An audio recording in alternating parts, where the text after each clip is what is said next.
Colleen Garcia pinagtabuyan ng pamilya ni Billy Crawford.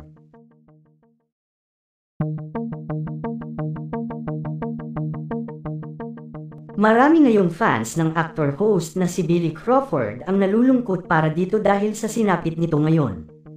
Matatandaan na napabalita ang pagkakaroon nito ng malalang karamdaman na ayon sa source ay wala ng lunas pa ang sakit na ito ni Billy.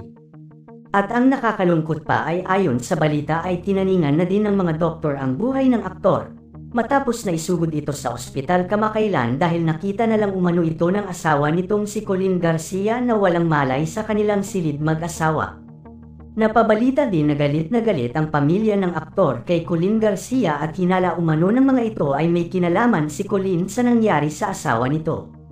Marami kasing balita ang lumabas ngayon na halos maubos na nga daw ni Colleen ang pera ni Billy na pinaghirapan nito. Pinatawad umano ito ni Billy ngunit hindi umano matanggap ng pamilya ni Billy ang ginawang ito ni Colleen sa kanyang asawa. Napabalita din ang pagkakaaresto ni Colleen Garcia dahil ito nga daw ang pinagbibintangan ng pamilya ni Billy sa nangyari dito. Mariin namang itinanggi ni Colleen ang mabigat na akusasyon sa kanya ng pamilya Crawford at agad itong nakapagpiyansa habang umuusad ang kaso na isinampa sa kanya ng pamilya ng asawa. Samantala matapos ngang makalabas ni Colleen at makapagpiyansa ay agad nitong pinuntahan ng kanyang asawang nag-aagaw buhay sa ospital. Gusto nga daw ni Colleen na makita man lang kahit sa huling sandali ang kanyang asawa.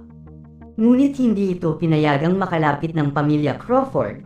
Hindi nga pumayag ang pamilya ni Billy na makita ni Colleen ang asawa. Iyak nga daw ng iyak si Colleen habang ito ay nagmamakaawa sa magulang ni Billy, ngunit matigas ang ina ni Billy at ayaw talaga nitong pumayag. Halos kalad ka rin nga daw ng pamilya ni Billy si Colleen palabas at nagbanta kay Colleen na muling ipadadampot sa mga pulis kung hindi ito makikinig.